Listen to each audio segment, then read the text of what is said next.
सवाल नंबर 51 कह रहा है कि at Sakhar ice cream parlour ice cream was sold in 3 flavors, mango, banana and vanilla.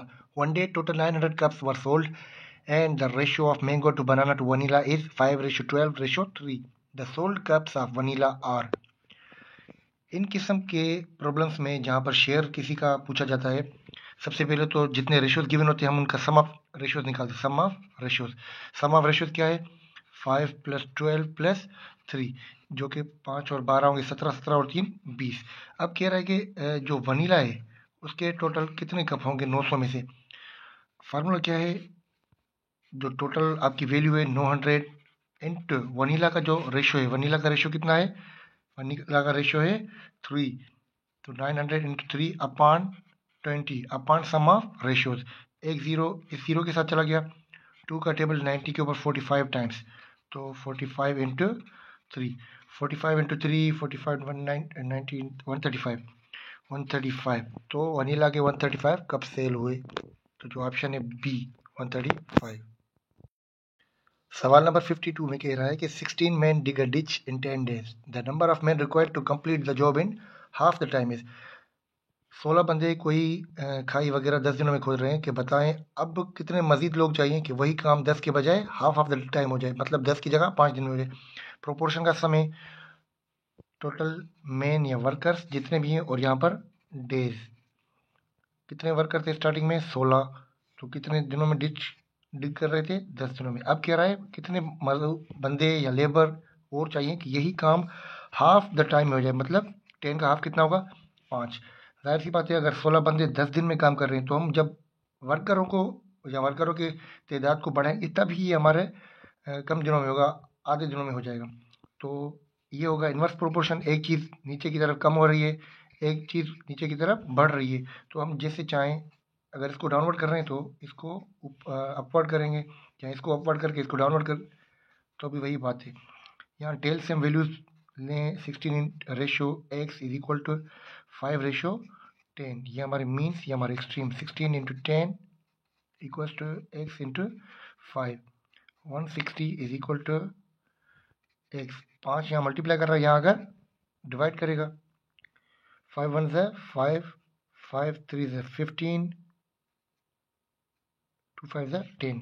x is equal to 32. सवाल नंबर 53 में कह रहा है a bus covers a distance of 60 km in 1 hour. The distance covered by bus in 1 hour and 12 minutes in kilometer is. एक बस 1 घंटे में 60 kilometre चल रही है. बताएं कि 1 घंटे और 12 मिनट में वो कितने किलोमीटर तय कर पाएगी. तो सबसे पहले तो हम इसका रेट मालूम करें. Total distance 60 kilometre and time कितना है? 1 आवर. 1 आवर में हमें पता है कितने मिनट्स होते हैं? 60 मिनट्स. तो 1 आवर की जगह हम रखते हैं 60 मिनट्स, तो 60 अपॉन 60 मिनट्स. तो यहाँ से हमें रेट पता चल गया 160 से 60. 1 किलोमीटर 1 मिनट में वो बस तय कर रही है. तो हमें किस चीज़ पर किलोमीटर मालूम करें? कितने टाइम पर? 1 आवर एंड 12 मिनट्स. हमें पता है 1 घंटे में होते हैं 60 मिनट्स प्लस 12 मिनट्स. ये 60 और 12 ये हो जाएंगे 72. टोटल हमें टाइम पता चल गया कि 2 मिनट्स में वो कितना मुफासला तय करेगी. हमें रेट भी पता है, तो 72 इंटू 1 किलोमीटर पर मिनट, ये हो जाएगा 72. मतलब 72 किलोमीटर मुफासला वो तय कर पाएगी 72 मिनट्स में, या 1 घंटा और 12 मिनट्स में. तो इसका सही जवाब है ऑप्शन सी. सवाल नंबर 54 में कह रहा है कि evaluate 7m + 3mn when m is equal to 8 and n is equal to 1. 7m + 3mn की रकम निकालें, कितनी होगी अगर हमें m की वैल्यू दी हुई है 8 और n की वैल्यू है 1. तो इस इक्वेशन में हम m की वैल्यू पुट करें 7m, m की जगह पर 8 रखें, प्लस 3mn. ये तीनों आपस में मल्टीप्लाई कर रही है. m की वैल्यू 8, n की वैल्यू 1. तो 7 8 ज़ 56 प्लस 3 8 ज़ 24, 24 1 ज़ 24. 56 और 24 कितने होंगे? ये हो जाएंगे हमारे पास 80. तो जो वैल्यू आएगी इस इक्वेशन की वो है 80, जो कि ऑप्शन ए है. सवाल 55 में कह रहा है कि simplified value of 675 divide by 6 + 9 divide by 3 is. अब ये हमारे पास टर्म गिवन है, इसकी सिंपलेस्ट वैल्यू पूछ रहा है कितनी बनेगी अगर इसको हम सोल्व करें. तो सबसे पहले हमें डी मास रूल में पता है, बोर्ड मास रूल का पता है कि ब्रैकेट सोल्व होती है, और उसमें अगर हमारे पास ऑपरेशन है तो सबसे पहले डिवीजन यूज होती है. डिवीजन का ऑपरेशन पहले सोल्व करते हैं। 675 divide by 6 plus 9 divide by 3, 3 का टेबल 9 के ऊपर 3 टाइम्स 675 डिवाइड बाय 6 प्लस 3 कितने हो जाएंगे 9। 675 पर हम 9 का टेबल पढ़ें तो ये हो जाएगा 675 डिवाइड बाय 9। 9 का टेबल 7 टाइम्स अगर हम पढ़ेंगे तो आएगा 63। ये बनेंगे बचेंगे 4, 4 बचे 5 उतारे। 9 का टेबल 5 टाइम पढ़ेंगे तो 45। तो जो हमारा आंसर है सिंप्लीफाइड वो है 75, जो कि ऑप्शन बी है। सवाल नंबर 56 में कह रहा है the average height of 60 students in class is 150 centimetre. 60 students की जो हाइट है वो है 150 centimetre. Out of which 40 students had an average height of 180 centimetre. उन 60 में से 40 ऐसे हैं, 20 को निकाल के बाकी जो 40 बचते हैं अगर हम उनकी एवरेज ले रहे हैं उनकी हाइट्स की वो है 180 सेंटीमीटर। बकाया जो हमने 60 में से 40 हटा दिए उन 20 की एवरेज हाइट क्या है। सबसे पहले ये कल वाली जो टेस्ट थी 17 जनवरी को ली गया था उसमें भी इस किस्म का ऐसा सवाल था। इस 60 को हम 150 से मल्टीप्लाई करेंगे तो हमारे पास बनेगा 9000। इस 40 को हम 180 से मल्टीप्लाई करेंगे तो जवाब बनेगा 7200। अब इस 9000 में से 7200 को हम सब्ट्रैक्ट करें, 0 0 10 में से 2 गए 8, 8 में से 7 गए तो बचे 1 बचा 1800। अब इस 1800 जो इन दोनों का डिफरेंस है इसको हम 20 से डिवाइड करें। 20 का टेबल 9 टाइम्स 180 एंड ये 0 बचा, ये वापस आ गया। तो ये जो 20 स्टूडेंट्स हैं इनकी जो एवरेज हाइट है वो है 90 सेंटीमीटर। 90 centimetre option B. सवाल नंबर 57 में कह रहा है a man is 6 times as old as his son 3 years ago his age was 9 times his son's age. The present age of a man is। तो बेटे की उम्र लेट सपोज हम मानते हैं कि बेटे की उम्र अभी है x और उसके फादर की जो एज है वो है बेटे के 6 टाइम्स ज़्यादा तो 6x। अब यही यहाँ पर ये कह रहा है कि 3 साल पहले बेटे की उम्र क्या होगी x माइनस 3। 3 साल पहले तो हम 3 साल माइनस कर रहे हैं और 3 साल पहले इनके वालिद की उम्र क्या होगी 6x माइनस 3, ये हो गया इनके वालिद की उम्र। अब ये दोबारा इसी सवाल में कह रहा है कि his age was 9 times his son's age. 3 साल पहले बाप की उम्र बेटे की उम्र के 9 टाइम्स ज़्यादा थी। तो इसको अकॉर्डिंग टू क्वेश्चन अगर हम लिखें तो father's age is equal to 9 times of his son's age. Father की एज क्या है 6x minus 3 is equal to 9 times of his son's as.